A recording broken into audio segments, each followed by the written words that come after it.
Bonjour, bienvenue sur Open Box TV, l'émission de géopolitique d'Alain Juillet. Alain Juillet, bonjour. Bonjour. Une nouvelle émission. Absolument. Nous avons invité Alexandre Delval, Oui. qui a écrit un livre assez conséquent, qui s'appelle Vers un choc global. Nous allons montrer la couverture à l'écran. Et vous allez pouvoir aborder des sujets de géopolitique complexes. Tout à fait. Que nous retrouverons ensuite dans ce livre pour ceux qui souhaitent avoir un peu plus d'informations. Puisqu'on parle de mondialisation, qu'est-ce qui vous fait, vous, arriver à cette conclusion que la mondialisation, en définitive, elle est en train d'évoluer à toute vitesse et de changer complètement tous ses paramètres, puisque on est face à un choc qui est en train de nous arriver dessus? Absolument. À mon avis, il y a deux raisons. La première raison, c'est que la mondialisation n'est pas forcément heureuse, elle n'est pas forcément dangereuse, c'est le sous-titre de mon livre. Oui, oui. Moi, j'ai parlé de l'aspect dangereux, mais je suis un peu taoïste. Comme dans le taoïsme ou dans le yin et le yang, je pense que toute chose a aussi son contraire. Je ne pense pas quelque chose sans son contraire. Je pense que la grande erreur de l'analyse des Occidentaux, dans leur moralisme et leur manichéisme, c'est très souvent de ne pas pouvoir penser une chose sans son contraire. Donc la mondialisation, comme l'immigration, comme le sans-frontiérisme aujourd'hui, c'est considéré merveilleux dans une éthique de morale, de conviction, comme dirait Max Weber, mais en oubliant l'éthique de responsabilité. Parce que c'est bien beau d'avoir des belles intentions, mais il faut voir aussi les conséquences. Donc voilà, la mondialisation a des aspects dangereux. Quand je regardais la série, qui est en fait un documentaire sur Narcos, c'est très intéressant. Les Mexicains du cartel le plus important du Mexique ouvrent le champagne et font une fête incroyable le jour de l'ouverture des frontières grâce à l'accord de libre-échange nord-américain. Quand il y a cet accord de libre-échange, qui est la mondialisation dans sa plus grande incarnation au sens libéral du terme, eh bien, ils fêtent la chose, puisqu'ils vont pouvoir utiliser des braves mamas qui vont faire des ménages de l'autre côté de la frontière chaque jour pour faire passer la cocaïne. Donc l'abaissement des droits de douane et des contrôles aux frontières était fantastique pour les mafieux. La drangheta, on se marie, c'est les familles, c'est les mêmes depuis 200 ans. Donc là, c'est autre chose, c'est beaucoup plus sérieux, et elle est devenue la plus importante mafia au monde. Et elle s'est mondialisée, et elle s'est étendue dans le cadre de la mondialisation. On pourrait parler de la mafia albanaise et de tant d'autres mafias, ou de la mafia nigériane, qui est très mondialisée, qui profite des flux migratoires, et qui est devenue la hache noire, etc. Récemment, le parquet anti-mafia italien a déclaré officiellement la mafia nigérienne, la hache noire, comme l'une des grandes mafias structurées, avec toutes les classifications, parce que mafia, c'est pas un délinquant. Il y a une structure, il y a une sorte d'éthique, il y a un code. Ils ont même retrouvé un code écrit, leur code d'honneur écrit, etc. C'est souvent des anciens militaires, donc c'est pas juste des abrutis ou des voyous. Ah non, ou des c'est pas du tout ça. Les mafias, c'est rarement des abrutis. Et la mafia nigériane, aujourd'hui, elle a carrément un petit village, un énorme quartier qui est une ville, à côté de Naples, où elle fait pratiquement ce qu'elle veut, elle vit en autarcie, elle a une base en Italie, c'est devenu une mafia italienne. Vous voyez, le monde a changé. Dans les vieux films américains, on croit que tous les mafieux, c'est des Siciliens avec un peu d'honneur, style Al Pacino, etc. Non, c'est fini. Ça ne veut pas dire qu'il faut bloquer les frontières. Je ne suis pas du tout un fou qui veut bloquer les frontières. Je dis seulement que toute chose a son contraire. On ne peut pas vouloir les bienfaits de la mondialisation, qui existent. On s'est tous enrichis globalement grâce à la mondialisation. L'Inde est sortie de l'extrême pauvreté, enfin de la famine, grâce aux OGM. Alors ça va déplaire aux écolos, mais grâce aux nouvelles agricultures qui sont le fruit de la mondialisation et des multinationales. L'Inde est sortie de la famine de masse. Mais par contre, la mondialisation n'a pas détruit les inégalités. La mondialisation, ça a rendu les riches plus riches et les pauvres beaucoup plus pauvres. C'est ce que j'allais dire, absolument. C'est ça qu'il faut regarder, c'est que maintenant on a la preuve. C'est une des raisons pour laquelle c'est en train d'exploser. Absolument. C'est que la mondialisation, ça enrichit considérablement les gens riches, parce qu'ils bénéficient de tous ces mouvements en tous les sens. Par contre, les pauvres, alors eux, ils sont beaucoup plus pauvres parce qu'ils souffrent de cette mondialisation qui les pénalise. Absolument. Et les plus enrichis, ça a été ceux qui, en fait, produisent le moins. C'est la société de l'ubérisation. On a un chapitre là-dessus sur les multinationales digitales et le nouveau précariat. C'est une notion très intéressante d'un philosophe italien qui s'appelle Diego Fusaro. Il ne parle pas de prolétariat, il parle de précariat.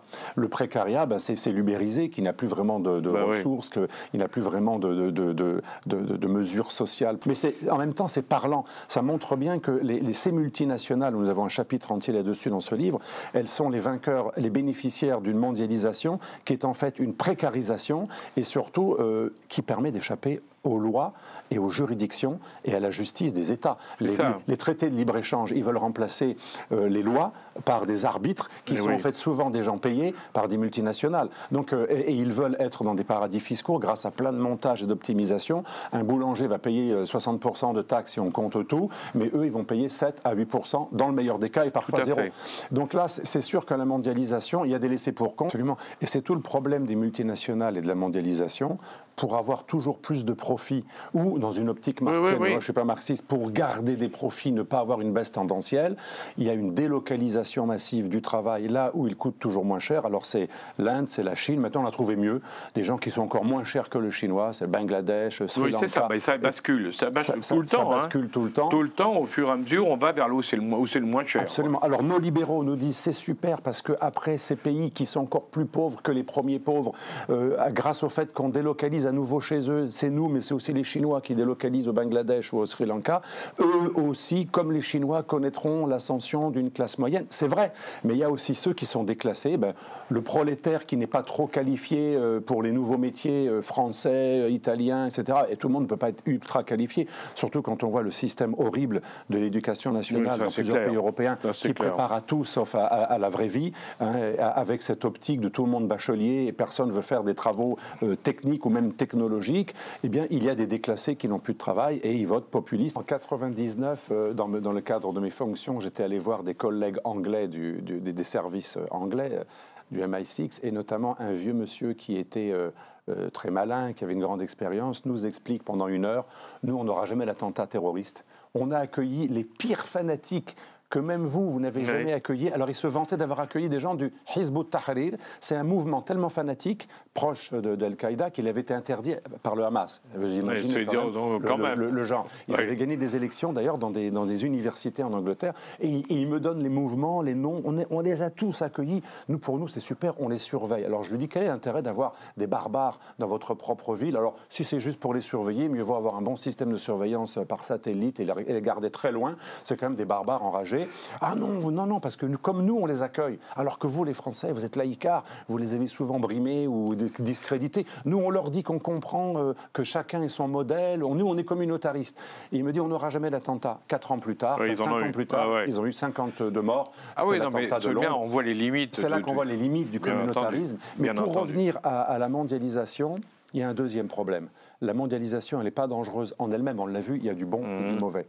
Mais la mondialisation en Europe et en Occident, elle a été confondue, et c'est une grande erreur, avec le mondialisme. Je m'explique. Les Occidentaux, pour masquer leur ancien impérialisme, ils le sont toujours. Ils sont toujours colonialo-impérialistes.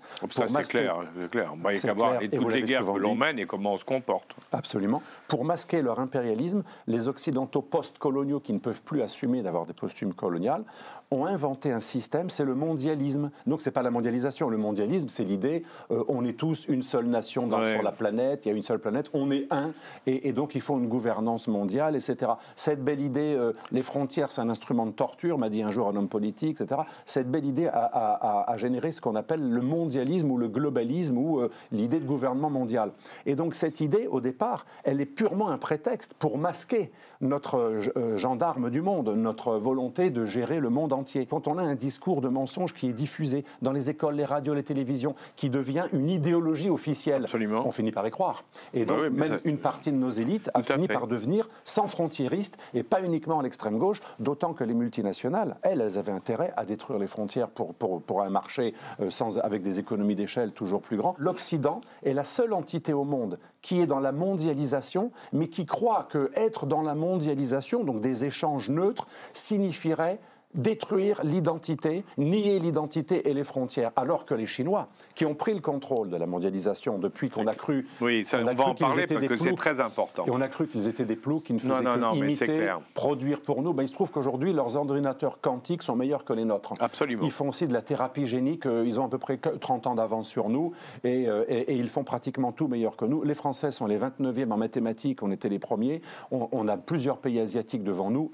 Taïwan fait des puces que nous ne savons même pas faire, celle en dessous de 6 nanos. On est déclassé depuis très longtemps par l'Asie. Donc les ploucs ne sont pas si ploucs que ça, ils produisent mieux et plus intelligemment que nous, et ils commencent à être innovateurs. Et ça, c'était l'erreur. La mondialisation, on a cru que on pouvait gagner du fric pour les grandes nationales en allant produire chez les ploucs, mais ça restait nous, les maîtres de la mondialisation. Voilà. Or, les Chinois ont pris le contrôle d'une mondialisation, mais eux, et je termine là-dessus, eux, à la différence des Occidentaux, ils ne voient pas du tout la mondialisation comme devant déboucher sur un gouvernement mondial. Pour eux, la mondialisation, c'est un champ de concurrence global dans lequel le plus nationaliste, celui qui joue moins la règle du jeu, parce qu'eux, ils veulent exporter, mais ils ne veulent pas importer, celui qui tire son épingle du jeu, qui est jaloux de ses intérêts, celui qui défend ses frontières, son identité, il va être le gagnant. Les Indiens, les Chinois, les Malaisiens, les Indonésiens, les Turcs, les Émirats, sont tous dans la mondialisation à fond. Singapour aussi. Mais ils ont une identité et ils défendent leurs frontières. Donc il y a deux façons d'être dans la mondialisation. De manière ingénue, c'est l'Europe,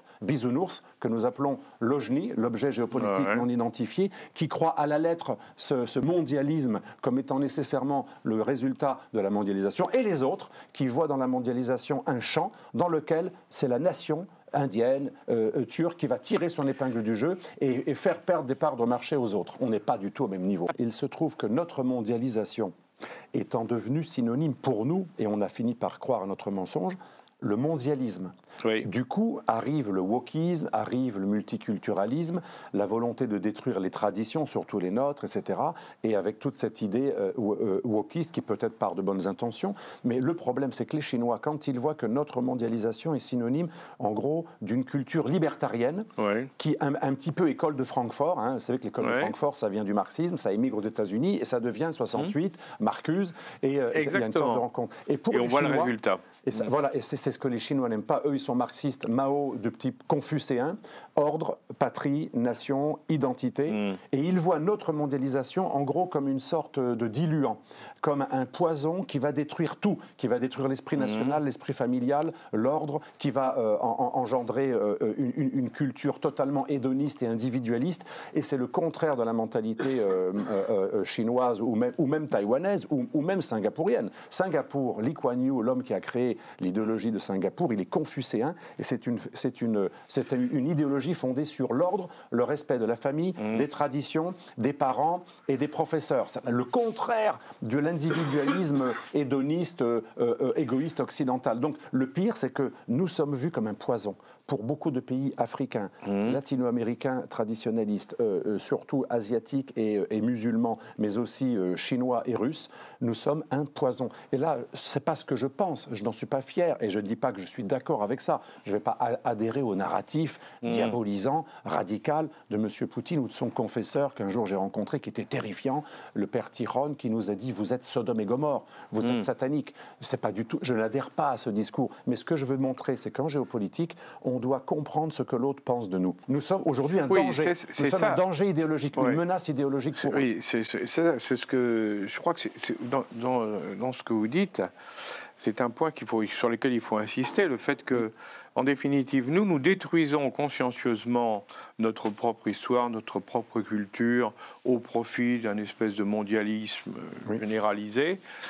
Et la culture woke qui a été lancée par les Américains va exactement là-dedans. Absolument. On détruit tout. C'est une déconstruction logique pour pouvoir construire un homme nouveau, sans sexe, sans race, sans identité, sans religion.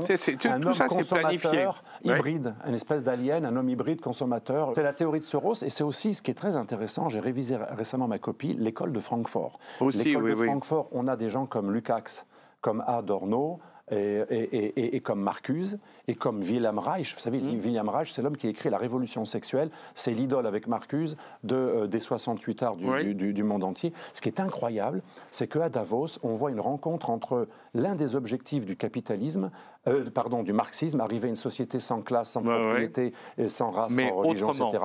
Mais c'est incroyable, des marxistes qui veulent aboutir à ce résultat se rendent compte que par les chars et un État totalitaire, on n'arrivera pas au véritable objectif de Marx, qui est, après l'État, une société en fait anarchique, désétatisée, où il n'y aura plus d'État, parce que l'État, c'est une phase intermédiaire. À la fin, il n'y aura plus rien, il n'y aura plus aucune lutte, il y aura un homme qui sera complètement nouveau, qui n'aura plus de racines, plus d'identité, plus de classe sociale. Eh bien, cette école marxiste, qu'on appelle l'école de Francfort, c'est incroyable, la plupart de ces grands représentants sont devenus des acteurs de l'audiovisuel, de la télé, de la publicité et de la société de l'entertainment aux États-Unis.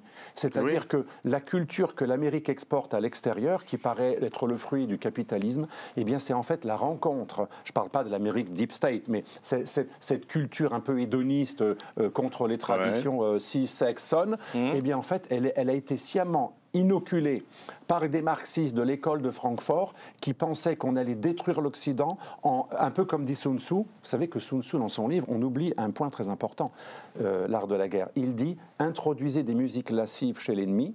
Ridiculiser ses traditions et ses chefs. C'est exactement ce que l'école de Francfort a réussi à faire à partir de la prise de contrôle de la culture en Occident.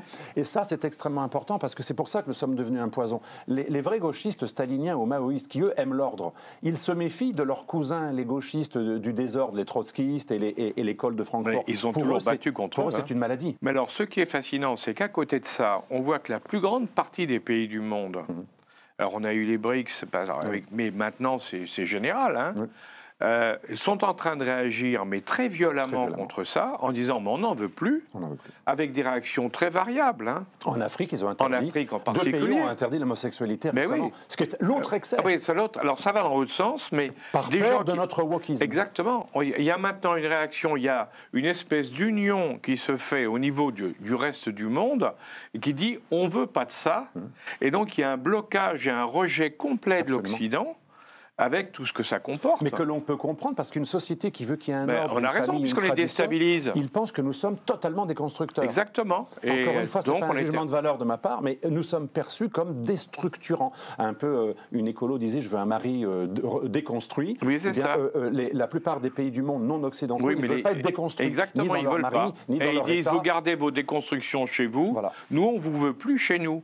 Et on voit le phénomène, on le voit en Afrique, on se fait chasser de partout, mais avec de bonnes raisons. Et ça, on ne veut pas le voir, parce que nous, on est convaincus de nos valeurs, de notre vision du monde, alors que les autres, au contraire, sont convaincus qu'on est dangereux. Par notre propre comportement. Excusez-moi, je pensais à Xi Jinping, par exemple, dans son discours dernière réunion centrale, comité central, où justement il a rappelé que lui, son objectif, c'était retrouver les traditions chinoises, le confucianisme. On est là, on est en plein dedans. Hein. Il a une vision de la paix. Il veut pas la guerre. Enfin, il y a la fameuse destinée partagée qui s'oppose à la destinée manifeste. Exactement. Je trouvais ça extrêmement intéressant. Mais c'est très intéressant. La Chine propose une destinée partagée de l'humanité. Et oui, notre propre philosophie. Et il y a quelque chose d'intéressant que nous soulevons dans le livre, là, sur le chapitre concernant l'islam. L'Indonésie, la Malaisie, les Émirats, l'Égypte et bien entendu la Turquie sont des pays qui, d'une manière ou d'une autre, sont en train d'œuvrer à une grande modernisation. Et pourtant, ce sont des pays, surtout les pays d'Asie du Sud-Est comme l'Indonésie et la Malaisie, ou la Turquie, ce sont des pays qui, lorsqu'ils se sont mondialisés, sont sortis de l'étatisme de leur ancienne position. Les kémalistes étaient étatistes, les Indonésiens étaient étatistes, non alignés. Quand ils sont devenus libéraux et mondialisants, si vous préférez, si vous me permettez le terme, eh bien c'est là qu'ils se sont réislamisés et qu'ils sont revenus à une conception sociétale conservatrice. Ça montre quoi?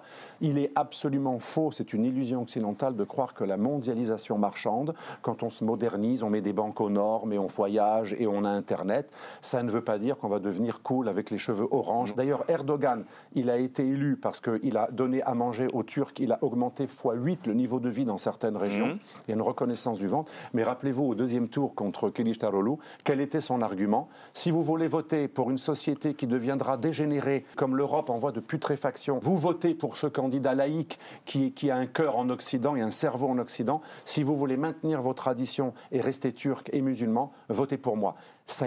Il a fait un tabac avec ce slogan. Et donc il y a des pays où un homme politique peut rester au pouvoir ou reprendre des sondages juste en tapant sur l'épouvantail incroyable que nous incarnons. On reproche à plein d'États du monde du Sud de ne pas adhérer à ces valeurs wokistes. Il y a un énorme paradoxe, alors que chez nous, que ce soit le fascisme, l'antisémitisme, le nazisme ou l'homophobie violente, globalement ça a disparu chez l'occidental qui a été au moins jusqu'au bas, c'est fini. Même s'il y en a qui les aiment pas, c'est fini. Et on est en train d'importer des gens qui vont être considérés comme des prédateurs par rapport à nos valeurs. C'est complètement fou. Et rien n'est fait pour les intégrer. Alors ça, c'est une véritable folie pure. Mais par contre, on est prosélyte. Et quand Macron est allé la première fois en Égypte, il a demandé où en était la situation des LGBT au président El-Sisi, qui l'a regardé complètement en disant c'est pas possible. Et il a dit, nous, pour l'instant, on essaie de faire en sorte que les gens se nourrissent. Oui, ils ont d'autres soucis. On a d'autres soucis. La deuxième fois, Macron était plus malin. Il n'a pas trop insisté là-dessus. Mais vous vous rendez compte, le décalage, quand un homme politique occidental européen, il va voir des gens avec une démographie galopante et 20 millions de gens extrêmement pauvres, et il leur parle d'un sujet ultra minoritaire qui concerne une toute petite partie de nos petits bourgeois européens. Il va leur demander où en est la situation des LGBT. C'est un choc cognitif, c'est un choc de culture, de valeurs, de vision du monde. Et là, ça montre que nous avons des œillères. Nous ne voulons pas comprendre la diversité de l'humanité parce que nous sommes prisonniers d'une lecture mondialisante, donc unilatérale et universaliste et prosélyte, de la mondialisation qui n'aurait dû rester qu'un outil. La mondialisation, ça existait au Moyen-Âge, ça existait sous les Mongols, ils étaient très identitaires à l'époque, mais la mondialisation, ce sont des échanges et chacun tire son épingle du jeu. C'est absolument pas mais pour ça, Je vais dans des pays musulmans depuis de nombreuses années, mes interlocuteurs me disent « Vous êtes fous, nous les kémalistes en Turquie, nous combattions le Miligulush et l'islamisme radical. Vous l'avez fait prospérer en Allemagne. Et le pire, c'est que quand les islamistes sont revenus au pouvoir dans les années 90 avec Erbakan, le maître spirituel d'Erdogan, c'est lui l'idéologue du Miligulush, le fameux mouvement Miligulush, eh bien le Miligulush a prospéré en Allemagne avant de prendre le pouvoir en Turquie. Que quand les frères musulmans ont pris le pouvoir dans le printemps arabe, c'est après 40 ans de base de repli en Suisse et en Allemagne et en France. Exactement. C'est ça qui est fou. Les pays musulmans combattent plus l'islam politique que nous le faisons dans nos quartiers, parce que nous avons confié, et à mon avis c'est le vrai racisme, moi j'accuse nos dirigeants occidentaux, le vrai racisme, inconscient, non avoué, mais très net, c'est de se dire Voltaire, l'esprit critique vis-à-vis du religieux, c'est un truc pour blancs européens, comme le wokisme et comme la démocratie, le libéralisme et toutes nos valeurs, etc. Par contre, celui qui est notre ancien colonisé ou qui vient des pays musulmans, il n'est pas apte à Voltaire. Lui, on va lui proposer des barbus. On va lui proposer des barbus et on va lui donner des mosquées gérées non pas par des imams éclairés. Chalgoumi est l'homme le plus pestiféré parmi les représentants de l'islam de France. Malheureusement, quand je parle de lui à pratiquement tous les musulmans que je connais, même les modérés, il est détesté. Par contre, les barbus qui ont une vision de l'islam politique obscurantiste sont extrêmement bien vus. Donc l'Occident a donné plus d'espace à des islamistes extrêmement radicaux, voire même parfois des djihadistes, comme on l'a vu à Londres pendant des années, que des pays musulmans eux-mêmes, comme les Émirats ou l'Égypte, qui les combattent. C'est quand même fou. Moi, quand je vais en Égypte, j'entends des gens qui me disent « Pourquoi vous aidez nos ennemis, les islamistes radicaux ?» Quand je vais aux Émirats, on me dit « Nous, on a la charia chez nous, une forme de charia, on est très conservateur, mais nous, on n'a pas une vision politique. Nous, on vous demande de ne surtout pas accueillir des islamistes et on vous demande même pas d'être musulman. Nous, on ne fait pas de prosélytisme. » Moi, je pense qu'avec un pays comme les Émirats, on n'a aucun problème. Quelqu'un qui veut être islamique chez lui, même très conservateur, mais qui ne fait pas de prosélytisme chez nous et d'ingérence, aucun problème. Donc je suis d'accord avec vous, ce n'est pas que des musulmans aient une autre façon de voir les choses, qu'ils soient voilés ou pas voilés, c'est pas ça le problème, c'est que chez nous, il y a une interférence. Et c'est pour ça que Pasqua, que j'ai bien connu dans le passé, un jour il me disait « Je ne comprends pas nos hommes politiques, ce sont des lavettes, parce que quand j'ai voulu arrêter le financement du salafisme dans nos mosquées, je me suis dit, comme je ne suis pas un grand intellectuel, etc., j'ai l'esprit un peu le bon sens, je suis allé voir mon interlocuteur saoudien en lui disant, s'il te plaît, arrête de faire venir de l'argent salafiste dans les mosquées en France. Et il m'a dit qu'il a été surpris de la facilité avec laquelle sa demande a été acceptée. Mais bien sûr. Et le saoudien lui a dit, mais je ne comprends pas, on ne me l'a pas demandé avant, pas de problème, nous on respecte l'intégrité territoriale et la souveraineté. Ça veut dire que nos hommes politiques n'ont même pas essayé de demander à leurs interlocuteurs d'arrêter l'ingérence et l'instrumentalisation du religieux chez nous à des fins politiques. La Turquie, les frères musulmans, le Pakistan, la Ligue islamique mondiale, toutes ces organisations ont fanatisé pendant 40 ans nos jeunes. Pour ça, moi, je n'en veux pas à nos jeunes musulmans. Je dis souvent à mes élèves musulmans, on les a pris en otage. L'islamisme radical persécuté dans les pays musulmans, regarde l'Algérie qui a fait un coup d'État contre le fils, l'islamisme radical persécuté dans les pays musulmans, c'est dit l'Europe naïve, bêtement ouverte, prisonnière de son mondialisme BA mondialisant et sans frontiériste, ça va être le naïf, terre de refuge que je vais pouvoir utiliser. Les frères musulmans disent, puisque l'Europe est ouverte à la prédication islamiste, sans réciprocité pour les chrétiens d'Orient, puisque l'Europe accepte unilatéralement une progression de l'islamisme sur son sol.